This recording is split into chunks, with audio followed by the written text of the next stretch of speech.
ఇవన్నీ కూడా చూసిన తర్వాత అక్కడ దింసా నృత్యంతో స్వాగతం పలకబోతున్నారు. ఈ కార్యక్రమం పూర్తి చేసుకుని ఆయన సభా ప్రాంగణానికి రాబోతున్నారు. ఎగిరే చేప డిజైన్లో బాహుబలి రన్వేతో ఇప్పుడు దాకా ఉన్న ఎయిర్పోర్ట్లు ఒక లెక్క, భోగాపురం మరో లెక్క అన్నట్లుగా ప్రస్తుతం ఎయిర్పోర్టు రూపుదిద్దుకుంది. ఈ ఎయిర్పోర్టు వల్ల ప్రస్తుతం ఆంధ్రప్రదేశ్ అభివృద్ధి సంబంధించి, ముఖ్యంగా ఉత్తరాంధ్ర సంబంధించినటువంటి అభివృద్ధిలో ఇదొక కీలక భూమిక పోషించబోతోందనేటువంటి విశ్వాసం వ్యక్తమవుతోంది. ఇటు ఆ ప్రాంత ప్రజల ఆశలకు కూడా రెక్కలు ఉప్పుకున్న తరుణం ఇది మాత్రం అనేది స్పష్టంగా అర్థమవుతోంది. సో రామారావు, ఏంటి ప్రధాని చేరుకున్నటువంటి పరిస్థితి మనం చూసాం. ఒకవైపు అక్కడ లక్షలాది మంది ప్రజలు కూడా తిలకించేందుకు రావడం, సో మోదీ ఏం చెప్తారనేటువంటి దాన్ని కూడా ఎదురు చూస్తున్నారు. ఆంధ్రప్రదేశ్ అభివృద్ధికి సంబంధించిన విషయంలో కూటమి సర్కార్ ఏర్పాటు తర్వాత జరుగుతున్నటువంటి అభివృద్ధిలో ఇదొక కీలక ఘట్టంగా కూడా మిగలబోతోంది. సో దీన్ని సంబంధించినటువంటి విషయంలో ప్రభుత్వం ఏ రకమైన చొరవ తీసుకుంది, ఎలాగా దీన్ని డెవలప్ చేసింది, దీన్ని కూడా కొంత క్రెడిట్ చోరీకి పాల్పడే ప్రయత్నాలు కూడా కొంత జరిగాయి. అయినప్పటికీ కళ్ళ ముందు వాస్తవాలు, సత్యాలు కనిపిస్తున్న పరిస్థితి. సో ఇది ఆంధ్రప్రదేశ్ సంబంధించినటువంటి విషయంలో ఏ రకమైనటువంటి భూమిక పోషించబోతుంది?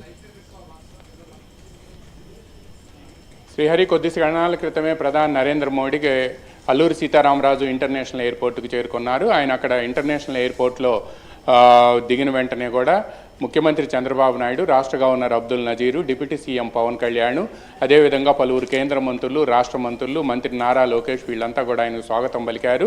ఆయన ఆ తర్వాత టెర్మినల్ భవనానికి వస్తారు. ఆ తర్వాత ASR international airport, Alluri Sitaramaraju international ఎయిర్పోర్ట్ను ఆయన ప్రారంభిస్తారు. అక్కడి నుంచి ఓపెన్ టాప్ జీపులో పవన్ కళ్యాణ్, చంద్రబాబు నాయుడు, ప్రధాని మోడీ వీళ్ళు ముగ్గురు కూడా ఓపెన్ టాప్ జీపులో అక్కడి నుంచి సభా ప్రాంగణానికి చేరుకుంటారు. అక్కడి నుంచి ఎక్కడైతే ముగ్గురు కూడా ఓపెన్ టాప్ జీపులో బయలుదేరతారో అక్కడి నుంచి సభా ప్రాంగణం వరకు కూడా దాదాపుగా 13,500 మంది గిరిజన కళాకారులతో దింసా నృత్యంతో ప్రధాని నరేంద్ర మోడీకి స్వాగతం పలకబోతున్నారు. ఈ దింసా నృత్యానికి నిన్ననే గిన్నిస్ బుక్ ఆఫ్ వరల్డ్ రికార్డ్స్లో కూడా చోటు చేసుకుంది. ఎందుకంటే ఇప్పటి వరకు ఉన్న రికార్డు 11,000 మందిది అయితే ఇప్పుడు 13,500 మందితో ఈ దింసా నృత్యం నిన్న అక్కడ ట్రయల్ రన్ చేశారు. దానికి Guinness book of world records వచ్చింది. ఈరోజు ప్రధాని నరేంద్ర మోడీకి స్వాగతం పలకబోతున్నారు. ఇక దీంతో పాటు మరో కీలకమైన ఘట్టం మీరు అడిగినట్టు ఆంధ్రప్రదేశ్ అభివృద్ధిలో మాత్రం అల్లూరి సీతారామరాజు ఇంటర్నేషనల్ ఎయిర్పోర్ట్ కీలక పాత్ర పోషిస్తుందని మనం చెప్పవచ్చు. ముఖ్యంగా ఉత్తరాంధ్ర ప్రాంతంలో కూడా ఈ ఎయిర్పోర్టు మణిహారంగా చెబుతూ ఉన్నారు. ఇక దీంతో పాటు క్రెడిట్ చోరీకి సంబంధించి ఎర్రబస్సు రాని ప్రాంతానికి ఎయిర్ బస్సు ఏమొస్తుంది అని చెప్పి మాట్లాడారు. అదేవిధంగా 2019లో తిరిగి అధికారంలోకి వచ్చిన వెంటనే మీ దగ్గర ఏవైతే భూములు తీసుకున్నారో ఆ భూములన్నీ కూడా తిరిగి ఇస్తామని చెప్పడంతో పాటు విశాఖపట్నం ఎయిర్పోర్ట్లో ఇప్పటికే మధ్యాహ్నం ఈగలు తోలుకుంటున్నారు. ఎందుకు ఇక్కడ ఎయిర్పోర్ట్ అవసరం ఏముంది అని చెప్పారు. అటువంటి నేతలే ఇప్పుడు మళ్ళా మేమే ఎయిర్పోర్ట్కి అంతా చేశాం, భోగాపురం ఎయిర్పోర్ట్కి మా దగ్గర క్రెడిట్ చోరీకి చంద్రబాబు నాయుడు పాల్పడుతున్నాడని చెప్పారు. కూటమి ప్రభుత్వం అధికారంలోకి వచ్చిన 30 నెలల కాలంలో దాదాపు ఎయిర్పోర్టుకు సంబంధించి చకచకా కూడా ఏర్పాట్లు జరిగాయి. అదేవిధంగా కొన్ని సాంకేతిక అనుమతులు కూడా రావాల్సి ఉండటంతో వాటిని కూడా ఉత్తరాంధ్ర నుంచే ఎన్నికయ్యి కేంద్ర పౌర విమానయాన శాఖ మంత్రిగా ఉన్న రామ్మోహన్ నాయుడు పట్టుబట్టి వాటన్నిటికి కూడా అనుమతులు తీసుకొచ్చారు. దీంతో పాటు ముఖ్యమంత్రి చంద్రబాబు నాయుడు ఢిల్లీ వెళ్ళిన సమయంలో కూడా దీనికి సంబంధించి జిఎంఆర్కు సంబంధించిన సంస్థ చేపడుతున్నప్పటికీ కూడా నిధుల విడుదలకు సంబంధించి వీటన్నిటికి సంబంధించి అదేవిధంగా సాంకేతిక అనుమతులకు సంబంధించి కూడా తీవ్ర స్థాయిలో ప్రయత్నాలు చేశారు.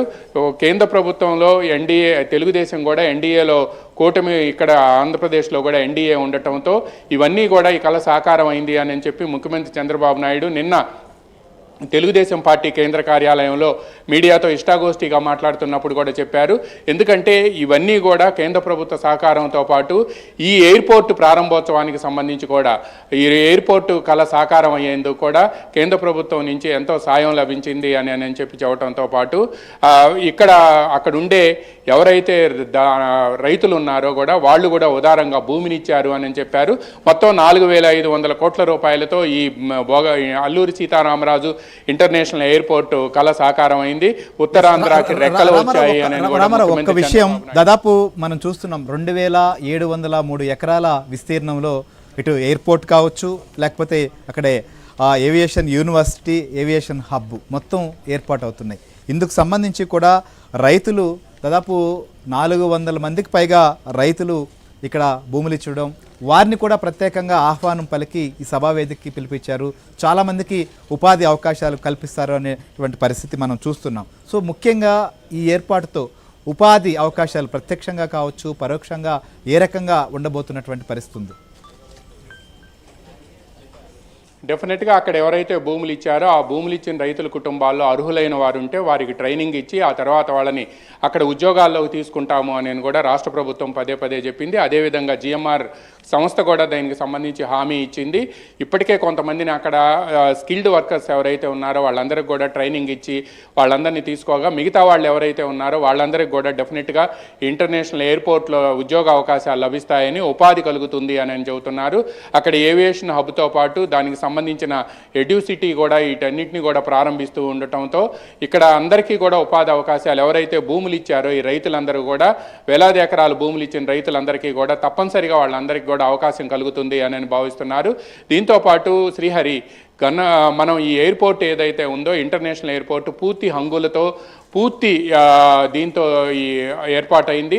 ఇంటర్నేషనల్ ఎయిర్పోర్ట్ కారణంగా చుట్టూ కూడా ఏదైతే భూములు, గ్రామాలు, అదేవిధంగా ఆ ప్రాంతం ఉందో అదంతా కూడా డెఫినెట్గా అభివృద్ధి చెందింది.